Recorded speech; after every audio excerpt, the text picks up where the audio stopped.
Thank you all again for coming. So I'm Renee Grebe. I'm the Northern Virginia Conservation Advocate for the Audubon Naturalist Society.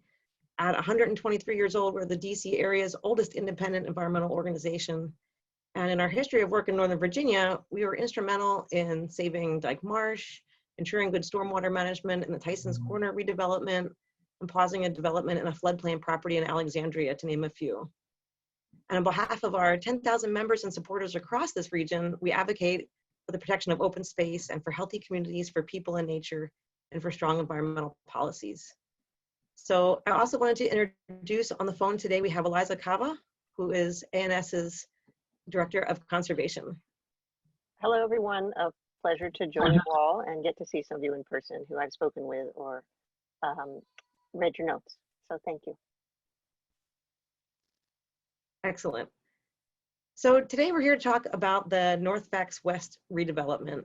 And I just wanted to list out a few partners that we also have been working with and as well as are on the line today. So we have Philip Latassa from the Friends of Accotink Creek, who is joining us via phone. Judy Frazier and Chris Ruck are both city residents who have been working with us as well. So just for context, we're going to be talking about Northfax West. So Northfax is in purple here, number 2, as this activity center in the city of Fairfax, in this area here. If you zoom in to look at what Northfax looks like, you can see the red dotted line encompasses that activity center. And you can see an anomaly inside that red dashed line. That's the Northfax West property, with about 4 to 5 acres of forest and a stream running through it. You can see there's lots of stream over here as well. This is the Mosby Woods tributary of Accotink Creek. And the North Fork of Accotink Creek runs here and then is culverted under the eastern side of the Northfax Plaza. So when you zoom in on the development, of the area of the development, you can kind of see what the current land use looks like. And that red line just designates where the redevelopment of the property is planning to happen today. So you can see that actually some parts of this property are in parking lot, which is not the best use of this land. It's currently zoned residential. And this is a really great, overall, really great area for redevelopment to be a better neighbor to the communities around. I don't think anyone particularly likes parking lots as a neighbor. So I'm just going to show you part of the property here, standing at the end of Orchard Street. We're here on Orchard Street in the city of Fairfax on the Northfax West property.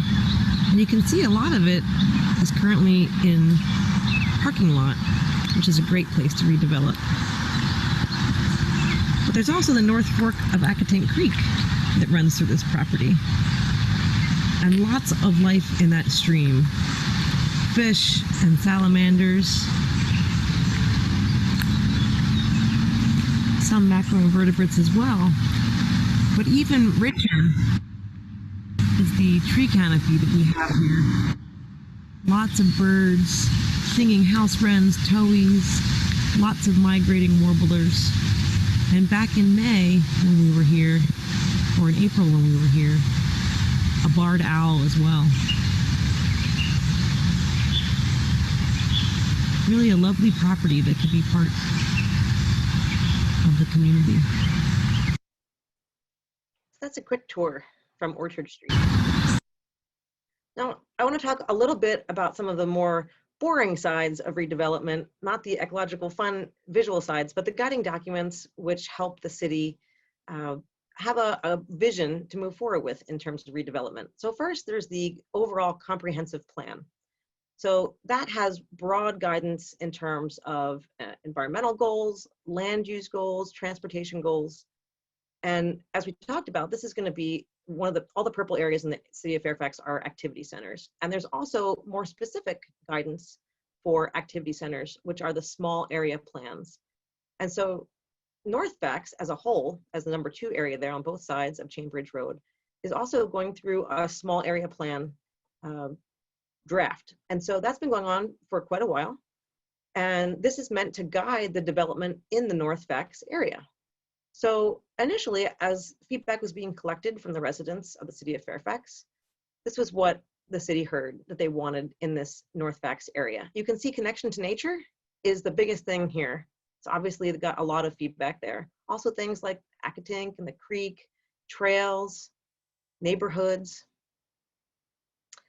And as we look at some of the feedback that residents were able to give via near-term concept plans, this was handed out as the printout. And you can see that in this area of Northfax, the presence of the forest was not even there. It was not listed as an option, despite the desire for connection to nature. It was not listed as an option to preserve. So it'd be very easy if people didn't know this area to skip over the fact that there's a living forest and a stream there. So in May, with the initial draft of the small area plan, we had Northfax as an environmentally focused area, and also this concept of stitching together neighborhoods and the natural environment. But again, what we see here is that the forest that's currently here in terms of that environmentally focused area has been replaced with a linear park and a lot of impervious surface. That draft plan was updated in June and is available online for you to see. And what you can see here is that that idea is actually now an ecologically sensitive place, which it is. It's a really beautiful place. What you see here in the photos, I'm not sure is from the Northfax West property. It may be from outside of that red dashed area. I'm not sure. But what you see here is probably a representation of the linear park. So the ecologically sensitive place has certainly been put at risk in the vision here. But in the statement of justification from the applicant, the goal here is to protect and preserve ecologically sensitive areas within this property. So hopefully we can do that. As we look at the key idea for number 4, bringing community to nature, I think what maybe the small area plan draft means is getting people from this side up and over into this area of the Mosby Woods tributary of Accotink Creek, because still that area is missing from the plan here. So I want to just talk a little bit more in depth about the project itself, Northfax West, and just touch on some of the related projects in the area. So first, this is an activity center at a major intersection with prime real estate. This is a place meant for redevelopment. ANS feels that way as well. The city's been working with the developer for years to help with consolidation of the lots in terms of the vision for what could be there in this activity center. And it's going to vastly improve land use away from car storage parking lots. And the plan calls for, and we'll see this in a moment, calls for a 7-story senior living facility and 56 2-car garage townhomes. 2-car garage townhomes may bring a lot of traffic, but a senior living facility is something the city really sees as an asset. It's not something the city has today. So as people want to age in place in their city of residence, this would give them an opportunity to do so. But all this is going to come today in the proposal at the expense of piping 1,600 linear feet of the North Fork of Accotink Creek, removing that floodplain, several acres of forest too, in exchange for mitigation credits, which are required by law, as well as a stream restoration in a different stream branch, which we'll also talk about briefly. But all of this has to come before a public hearing, which is where the public, you, come into play. So currently it's zoned as residential, and the proposal is to zone it as planned development mixed use. And that will require a public hearing, which is scheduled on June 22nd with the Planning Commission and June 23rd with the City Council. There are also some other components that will be in the public hearing as well, such as the right to vacate the RPA, which is the resource protection area around the stream. So some related projects which do influence what's happening in this area of Northfax are the Far Avenue Road extension. So this is Far Avenue down here. And today there's a proposal to make it a connector street. This is a little bit of an outdated plan, but it gives a good visual to figure out how to break up that large swath of land. And being able to put a road through here would be really helpful in terms of connectivity, especially as that area is redeveloped more densely. So it's a good idea. Where it goes, maybe could be up for question in terms of the ecological impact. And then also Brown's Mazda here is also going through a redevelopment plan. They're going to be keeping their facility there, but it will just be configured in a different way. But both of those two projects currently rely on the culverting that we have in the proposal today for Northfax. So again, this is what Northfax as an overall area looks like with Northfax West at this property here. So again, we'll zoom in. The red line is the outline of the development proposal. And this is the current development proposal. I'm just going to flip back and forth between these two screens so you can kind of see the difference. The stream comes about here pretty close to these houses today along that eastern side of the forest. And you can see that the culverting would be proposed to be here, and it's a thin gray line that goes through the middle here. So these are the 56 townhomes and the senior living facility here. And then this area here is a separate phase of the development project, which hasn't been totally determined yet. It's still up in the air. And the reasoning for that was that it would be more easily found to have people who can develop that area once this area is developed. So as we think about this project, really what's happening is burying a living stream. So I'm going to talk a lot about the A1 section of the stream, and there are unfortunately lots of maps that label the stream differently in lots of documents. But I want to be clear that the A1 section I'm talking about tonight is this part between the two yellow curves. So this is the healthiest part of all of the streams on this property. You can see some coloration here in the blue-green color. This area is currently rip-wrapped, which means there's lots of rock boulders there. And this area is a historic trolley bridge, which really constricts the flow of the water through it. But that's why those areas are in blue, because their borders are not natural. They're much more hardened. So the surface area there for erosion, the potential is much lower. So as we talk about the A1 section of the stream, just remember this section here. So again, Northfax is up here. And you can see where the current North Fork of Accotink Creek is culverted under Northfax East. So the part that's proposing to be culverted is continuing that culvert even further north. Now this is the headwaters of the Accotink Creek watershed, a really valuable place to keep streams, particularly in the headwaters. The developer is proposing to also do a stream restoration in Van Dyke Park. There's lots of controversy about whether stream restorations are good or bad, but one thing to note is that this is in a different branch, so it won't be helping to mitigate any of the downstream impacts of this development here. But the city does see this as a win because they want to minimize the erosion and the land that is being eroded away from some of the residents' properties along this section of the creek. So it would be about a 2,000-foot stream restoration. So as we think about RPAs, resource protection areas, these are the red line around the blue line. That's the area that is typically protected around a body of water, around a stream. And in the zoning ordinance in Fairfax, the city of Fairfax, there is an ordinance that protects RPAs. And here it says, broadly speaking, if an RPA is in a natural state, there should be no removal of vegetation or any other encroachment into it.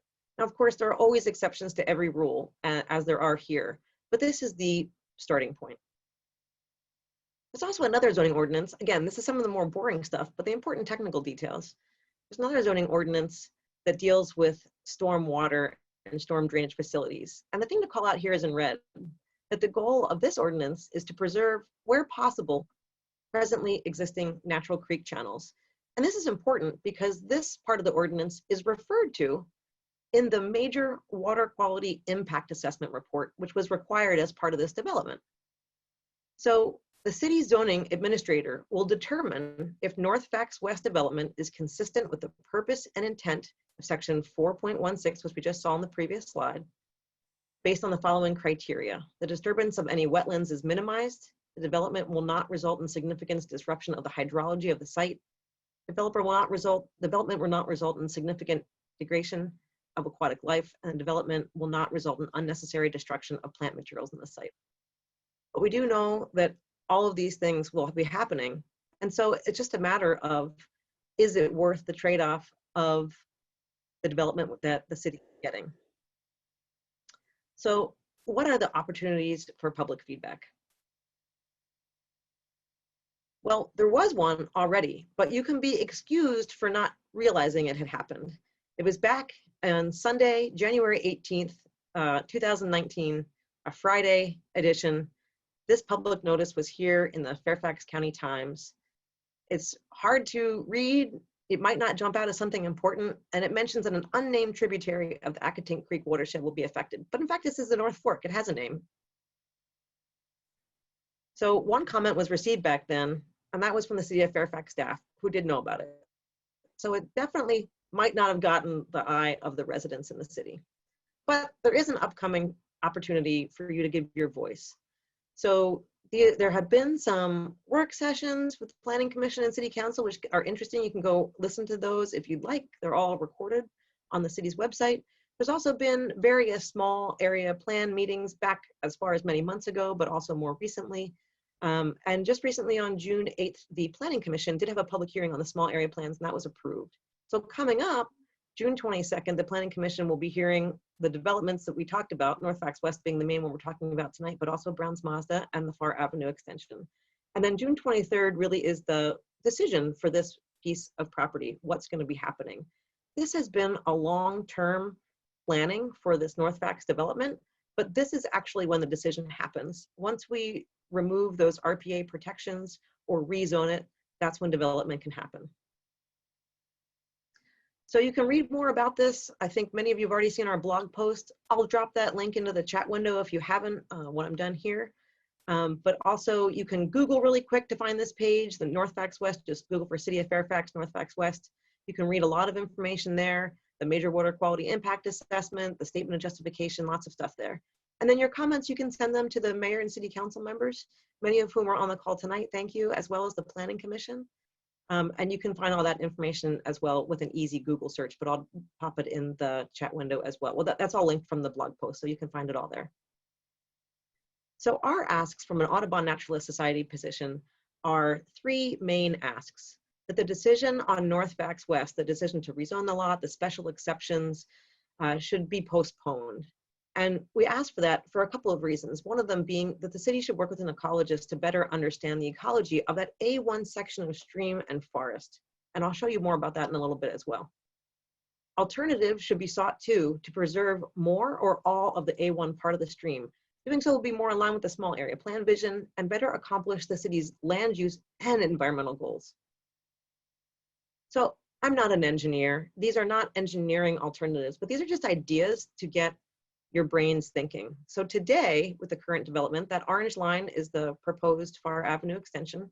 Today, the proposal thinks about 1,600 feet or so of the stream being piped. Would there be other opportunities to change the configuration, cut back on some of the development, maybe do, I'm guessing here, about roughly 1,400 feet piped, or maybe another reconfiguration of about 800 feet or so of it piped?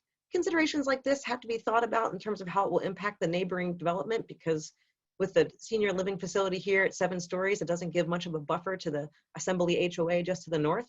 But again, these are just ideas to think about what the configuration might be differently. And one thing I didn't explore is, are these the right things for the site in this area? Maybe it's not townhomes in a senior living facility, or maybe it's something completely different. Is this an opportunity to integrate affordable housing here? I don't know, but it would be great to see additional alternatives. In terms of what was provided from the developer in terms of alternatives, this is just a quick sequence of the area, and it really explores floodplain alternatives. There was one floodplain alternative proposed from the developer. The development didn't actually have another proposal. It looks like from these maps at least. So you can see the stream coming through the middle of the property. I apologize for these being a bit of a technical document, but that red and green line, they both represent floodplains for the 100 and 500 year storms. So this was a prior condition. This does not exist today anymore. So after a bunch of culverting was done, we got to this condition today. This is the riprap area, and you can see the floodplain has significantly decreased as all of that water, which once had flooded that intersection, is now culverted under the street, making that street more passable, which is a good goal. When I talked about that historic trolley bridge, you can see that here. It really backs up the water. That's a good and bad thing. The good thing in terms of a stormwater perspective is that that allows that water to spread out, slow down, and soak in. And that's what we really want to see for stormwater. When it goes whooshing into a pipe and out the other end like a fire hose, it can be very damaging to our environment. But the bad thing is that this increases the floodplain because you can see how it expands there around the historic trolley bridge. And so removing it would get some developable land back for the developer. And we see this as a reasonable alternative. But that hasn't been proposed yet as just that area being culverted past. So this is the current day situation on the site. And this was the one alternative proposed that we saw, which shows the same development layout with the senior living facility and the 56 townhomes, but it does show a different culverting. So this is about 500 feet of piped stream. But you can see that this area here along the Browns Mazda area is not piped. And so the floodplain still exists quite extensively. And obviously the senior living facility would be right on top of it all. So that's that area there.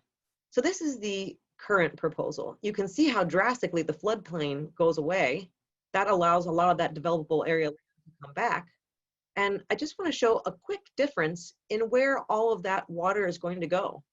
So the purple is the difference between the current site and the alternative culverting that was proposed. But the combination of the purple and the blue is all of the water that will be going into a culvert, again, whooshing through the other end. Now there are going to be stormwater, different best management practices and low impact development proposed in the area, and that is fantastic. Some green roofs, some bioswales, rain gardens along the sidewalks. So there is going to be some level of mitigation, which is fantastic, but a lot of water is still going to be running off. And I'm going to just cycle back through these really quickly because I also wanted to point out one other thing here. The IRR, that's the internal rate of return, the annualized return on cost. Every developer is entitled to make money on a development project. This is a business after all. And so the developer's aim for this project was to make anywhere between 18 and 20% IRR. And it's just interesting to see the rates of return you can get on these different proposals that we know about. This is the current site conditions. Still, almost 7% IRR could be made with the current conditions with so little developable land due to the floodplain. In this scenario, where this part of the creek has not been culverted, it's about almost a 10% IRR. And then the current proposal, it's 18.5%. So just something to be aware of. So what's there today? We talked about the ecology of the A1 section of the stream. Again, this is the property. I'm going to show you screens about the grassy areas, the parking lots, the riprap area, the area over behind Brown's Mazda, the area up by the assembly, as well as Orchard Street. So we'll just walk through these few places. So first, turf grass areas are really great for rebuilding. There's not much ecology here to save, and ANS sees this as a good opportunity for redevelopment. The parking lots, we talked about those. Today they're gravel, they're compacted gravel, but they're, we could get better land use out of this as well. We could get improved stormwater. We see this as a great area for development. It would be a better neighbor too, like I mentioned, for the adjacent communities. The riprap area, this was a redirect of the stream to be able to meet up with the culvert here that you see that goes under Chainbridge Road. This is a severely degraded area, and we see this as a okay trade-off for culverting this as well in order to get more developable land back.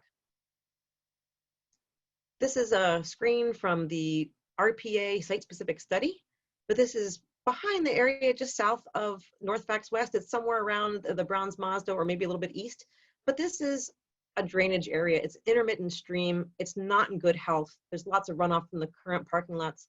We also think this is a good opportunity to culvert. This is the property from the assembly just upstream, looking south towards the Northfax property. This is the kind of habitat we at ANS like to preserve, a quite healthy suburban stream. And this is the mature tree canopy in the forest at the end of Orchard Street that you can see.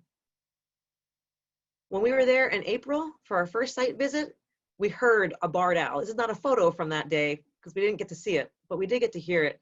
And anytime you have an owl living in your forest, that's a real gift. It was uncanny that we would step out of our cars and that be the first thing that we heard. But also the A1 section of the stream, this is also a photo from the Apex RPA site-specific study, because this property is all private. So in order to be able to see what the property looks like, these different reports that have been compiled offer a real insight into what the property looks like. But this is quite a healthy stream with little step pools, riffles that are really good for macroinvertebrates, and a pretty healthy stream bank as well. This is the area right at Orchard Street. So you can stand on the street and see this area. So on May 13th in the City Council work session, there was a comment that what exists today on Northfax is a stream entirely located on private property. Nobody gets to enjoy that stream other than the 2 houses on that property, which are in the floodplain. And furthermore, based on studies that Apex has done, the stream is not in good condition. There are no observable fish or other macroinvertebrates indicative of good water quality in that stream area. And you can watch this and see the comments and the discussion around this for yourself as well online, the 5-hour, 14-minute mark. But what we found as we looked through the joint permit application is that we found a stream assessment form for each of the sections that were going to be impacted by A1, the segment by those little yellow carrots. We actually found that it was quite good. So you can see here that the challenge condition was rated a 2. That's marginal. The riparian buffers, that's the forest on either side, pretty good. Second highest rating of 7. For a suburban area like this, urban area is pretty good. The in-stream habitat scored the best it can score. And channel alteration hasn't been done too much there. What this ends up meaning is that the reach condition index, which is used as the applicant seeks to have to pay for the mitigation credits, you have to figure out how much you pay based on the condition of the stream. And here it says, and for your compensation, even though the stream is 797 feet long, the A1 section, the compensation requirement is actually 988 feet because that's how healthy the stream is. The other segments that were assessed were all below 1, which is about average. So some were 0.9, 0.7, I believe, and 0.6. So based on studies, the stream is not in good condition. That's not what we found for the A1 section of the stream. And here's a video from standing on Orchard Street, looking down into the creek. Lots of fish.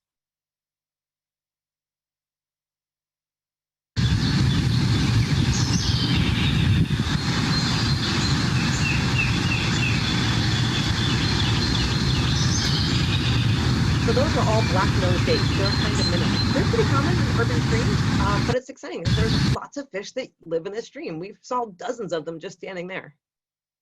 We also were able to sample in the public right-of-way of that stream to just try to see what macroinvertebrates were there.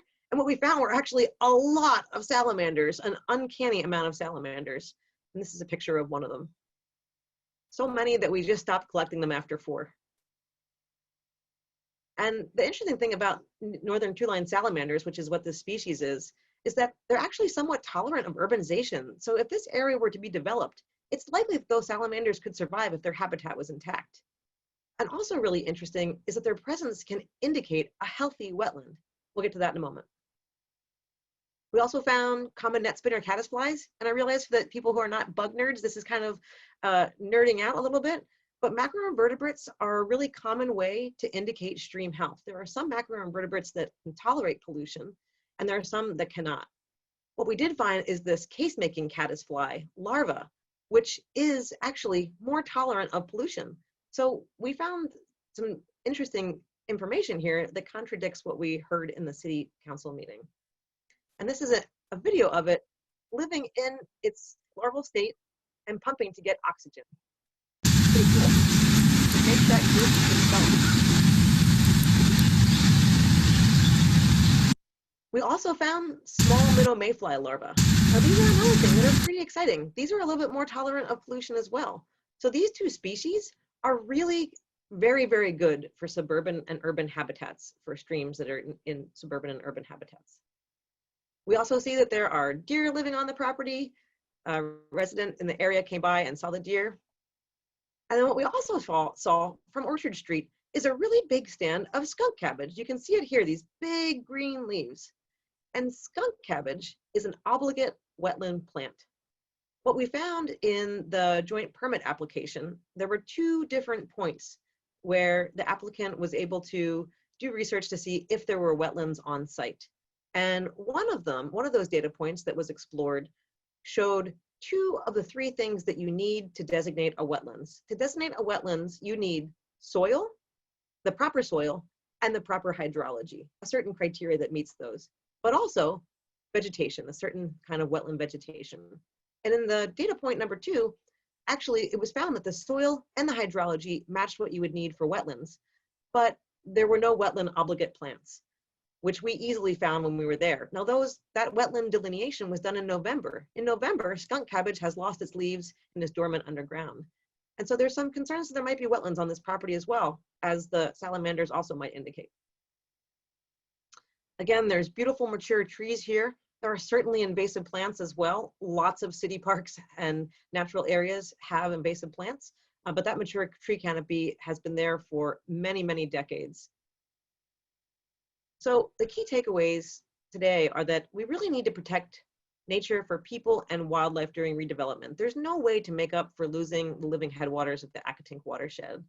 And that these owls, fish, salamanders, the insects which support all this life in the North Fork and its forest, if we destroy that stream and forest, we extinguish the life that lives there and eliminate the residents' opportunity for that connection to nature that exists today. But like I mentioned, from an ANS perspective, we think transforming parking lots into vibrant, connected communities is a great goal. But it does feel as though the health of the stream has been misrepresented as an excuse to build on it. The creek, the forested area around it could be sacrificed for buildable land and increased profit. We've seen during this pandemic that residents have flocked to green space for solace and for personal long-term well-being. And it's become even more important, even though it's been important to a lot of people for a long time. And the small area plans, we've identified this, the city's identified this as an environmentally focused and sensitive area, and destroying the forest and a stream here is contrary to that plan. So again, just to summarize our asks, the decision for Northfax West should be postponed. Get an ecologist to better understand the ecology of the A1 section of the stream. Right now, the city doesn't have an ecologist on staff. That's very common for locales. But what we want to see is somebody have an independent observation of this and help guide the development of what could be best developed here. And then again, these alternatives could be sought with that input. So I'll leave up this for a moment. I'll also put this in the chat window if anybody wants to contact us or the mayor and the planning commission chair. We are happy to take comments here and questions here as well. But I just want to call out that June 23rd is when the final vote happens for the RPA designation, also the rezoning. And this is a great opportunity to get your comments in. You can dial in live and talk for 3 minutes during the open public hearing. And we also, if you're interested in submitting comments, we urge you to do that as soon as possible to give the Planning Commission and Mayor and City Council members the opportunity to review that in advance of the June 23rd meeting.